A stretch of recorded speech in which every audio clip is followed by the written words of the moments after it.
Многие вполне небезосновательно считают, что четвертое поколение джемовских поникаров Camaro Firebird самое неудачное. Мол, та же самая архаика из заросших мхом 70-х, слегка приправленная электроникой и биодизайном.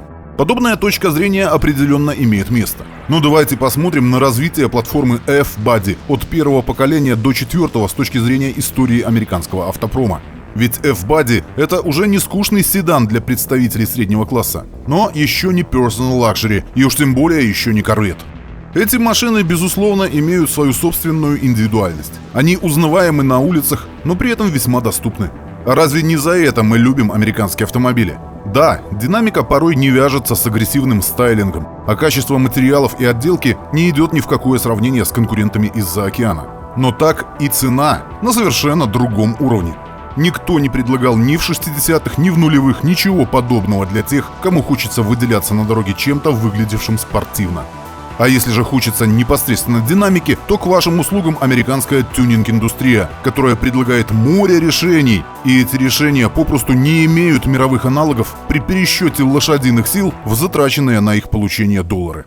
Все потому, что любой серьезный тюнинг-проект начинается с тщательно проработанного плана, при составлении которого недостаток структурированной информации может привести к серьезным проблемам при его реализации. Анализ имеющихся данных – важнейший этап даже в автомобильном тюнинге, и войти в эту уникальную сферу деятельности вам поможет двухчасовой бесплатный курс «Какую профессию выбрать в анализе данных» от Яндекс.Практикум. Курс создан для новичков и предлагает погрузиться в рабочие нюансы аналитиков. Вы узнаете от опытных экспертов обо всех необходимых навыках в будущем заработке. Получите рекомендации по выбору специальности и погрузитесь в реальный рабочий день аналитика, включая типичные задачи и вызовы, с которыми они сталкиваются. Курс доступен для самостоятельного прохождения в любое время. А после выбора профессии вы сможете попробовать ее на бесплатной вводной части курса, которая доступна для всех 6 направлений: аналитик данных, специалист по Data Science, инженер данных, системный, продуктовый и бизнес-аналитик. Если вы преуспели, то можно перейти на выбранный платный курс с поддержкой опытного наставника. Там вы получите не только еще больше знаний, но и помощь в трудоустройстве, а также поддержку даже во время испытательного срока на новом рабочем месте. И вы не оставайтесь в стороне. Отсканируйте QR-код на экране или перейдите по ссылке в описании. Пройдите бесплатный курс и выберите свою профессию мечты. Не упустите возможность сделать жизнь лучше. Когда десятилетие третьего поколения Firebird подходило к концу, показанный в 1988 году Pontiac Banshee 4 недвусмысленно дал понять общественности, что новая модель будет совершенно иной. Взяв за основу концепты последних лет, команда дизайнеров под руководством Джона Фолдена создала машину, которая практически не имела ничего общего с предшественником и была очень даже в духе своего времени. Почти во всех рекламных материалах автомобиль позиционировался не иначе, как новый на 90%. Широкое использование новейших композитов позволило создавать сложные панели, а лобовое стекло с наклоном в 68 градусов добавило кузову стремительности. Наряду с инновационным обликом конструкторы основательно перетряхнули всю техническую начинку. Так, например, вместо передних стоек Макферсон вернулась подвеска на 2 поперечных рычагах, а газовые амортизаторы D-Carbon перед тем, как занять свое место на всех 4 углах, в течение многих часов тестировались на гоночном треке. Все автомобили получили по 2 передние подушки безопасности и антиблокировочную тормозную систему. Задние барабанные тормоза отныне ставились только на самой дешевой версии с мотором V6. Опционально предлагалась аудиосистема с 10 динамиками и графическим эквалайзером, кожаное сиденье, съемная крыша T-Top, мультируль и доступ с брелока. Базовая версия оснащалась 6-цилиндровым двигателем объемом в 3,4 литра и мощностью в 160 лошадиных сил. Никаких больше 4-цилиндровых моторов с отдачей в 90 хромых кобыл. Агрегатировался мотор либо 5-ступенчатой механикой, либо 4-ступенчатым автоматом. На более богатые комплектации Trans Am и Formula устанавливался 5,7-литровый V8 с индексом LT1, развивавший более чем конкурентоспособные 275 коней. Опционально к этому двигателю можно было заказать 6-ступенчатую механическую коробку. Те, кто внимательно смотрел выпуск про третье поколение, уже вряд ли назовут новый Firebird просто развитием предшественника. Журналисты из Motor Week намерили 6,2 секунды в разгоне до 60 миль и 14,7 секунды на квотере. Такими показателями стандартный Транзэм не мог похвастаться со времен, когда Led Zeppelin были на пике популярности.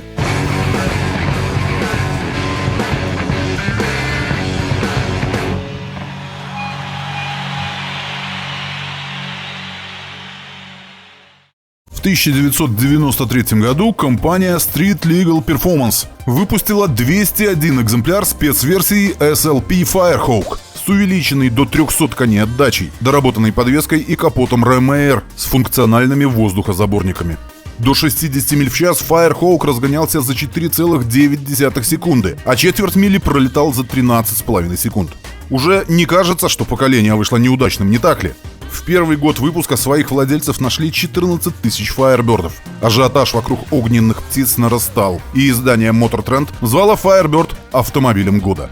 В 1994 году линейка пополнилась кабриолетом. Мощность осталась на прежнем уровне, но все силовые установки перешли на электронное управление, что положительно сказалось на экономичности и плавности работы автомата. Также появился отключаемый кнопкой на панели Traction Control. К 25-летнему юбилею модели тиражом в 2000 экземпляров была выпущена спецсерия, имевшая белый окрас с синей полосой через весь кузов. Доступна эта радость была за дополнительные $995 сверху комплектации Trans Am GT, которая сама по себе стоила 22 500. Суммарный же объем выпуска увеличился втрое и составил 46 тысяч автомобилей. Следующий год отметился в основном улучшением базовой версии. Теперь под капотом поселился инжекторный 3,8-литровый V6 от Buick, развивавший 200 коней. Таким образом, серьезный табун, который в третьей генерации предлагался клиенту исключительно в комплектациях Formula и Trans Am, теперь стал доступен уже в базе. С конвейера в 1995-м сошли более 50 тысяч машин. Со спросом был полный порядок. Выбранный руководством подразделения курс однозначно себя оправдывал. В 1996 году, указав в списке опций код RPOWS6, любой мог получить за соответствующую стопку бумажек с мертвыми президентами, по сути, заводскую версию доработок от Street Legal Performance, а именно 305 лошадей под капотом Remair, усиленную в каждом элементе подвеску, более жесткие пружины, амортизаторы Bilstein и 17-дюймовые алюминиевые диски с резиной шириной в 275 мм. Особенно редкими стали кабриолеты с этим пакетом. Всего был выпущен 41 автомобиль в комплектации Формула и 463 Транзэма.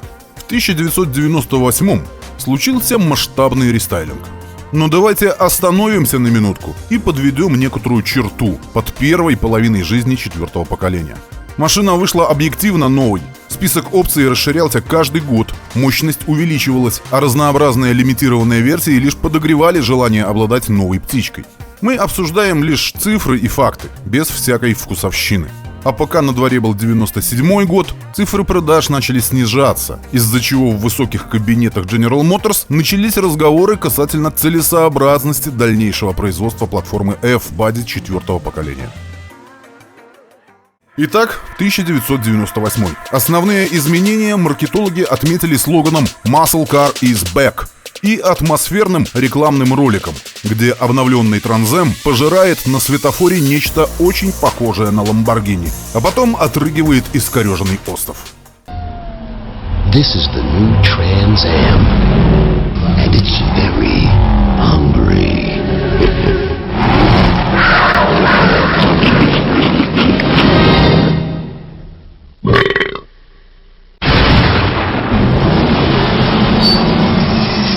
Все комплектации пережили глубокий фейслифт. Свое место заняли новый бампер с интегрированными противотуманками, новые фары головного света, состоящие теперь из 2 элементов каждая, вентиляционное отверстие на передних крыльях и новые задние фонари. Также обновления коснулись и салона. Самое же вкусное традиционно скрывалось под капотом. Дефорсированный с 345 до 305 кобыл 5,7-литровый двигатель LS1 от Corvette. Ну а пакет WS6 докидывал еще 15 коней сверху. По данным майского выпуска журнала Sports Car International за 98 год, 60 миль в час Trans Am с опцией Remair разменивал за 5,3 секунды, преодолевал квотер за 13,45 секунды, а максимальная скорость превысила 250 км в час. Воистину достойнейшие показатели для автомобиля стоимостью всего в $30 000. К примеру, Ferrari F355 на преодоление четверти мили требовалось 13 секунд ровно. И разница в 45 сотых секунды обошлась бы вам в дополнительные 106,5 тысяч. При том, что качество сборки и надежность у конторы из Маранелло в те годы оставляли желать лучшего. Всего в первый год после рестайлинга своих владельцев нашли 32 тысячи автомобилей, половина из которых пришлась на транземы, что ярчайшим образом подчеркивает тот факт, что постепенно дешевые лошадиные силы стали волновать аудиторию больше, чем расходы на заправку. В 1999-м, в честь 30-летия комплектации Транзем, вышла юбилейная серия в 1600 экземпляров, окрашенных в белый с синими полосами. Все они по умолчанию оснащались пакетом WS6, а доплата за эксклюзив составляла $1500. В том же году Firebird вернулся на гонку Daytona 500 в роли пейскара. У дилеров сразу же появился набор внешних наклеек, посвященных легендарному спортивному событию.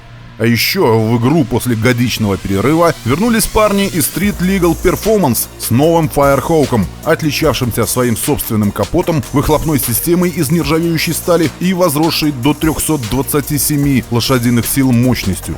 Цифры продаж увеличились до 36 тысяч штук, и верхушка Pontiac надеялась, что данная тенденция еще продержится несколько лет. Однако, несмотря ни на что, законы рынка работали как часы, и спрос снова начал падать. Тем не менее, в новом году 5,7-литровый LS1 был оснащен более производительным распредвалом, дроссельной заслонкой от Corvette Z06, а система EGR полетела в помойку. Благодаря этим нехитрым обновлениям удалось получить прибавку в 5 коней к стоку и 20 к пакету WS6. Однако более поздние тесты машин 2001-2002 годов выпуска показали, что фактическая мощность была даже больше, в районе 350 лошадиных сил. В 2001 году тираж снизился до 21 400 автомобилей, и 25 сентября того же года было официально объявлено, что 2002 станет последним для модели Firebird. Чтобы отметить это печальное событие, в 2002 была выпущена спецверсия WS6 Collector's Edition Trans Am тиражом в 2390 единиц. Именно эту модель, а вовсе не четвертое поколение GTO, многие современные энтузиасты считают последним символом истинного величия Pontiac.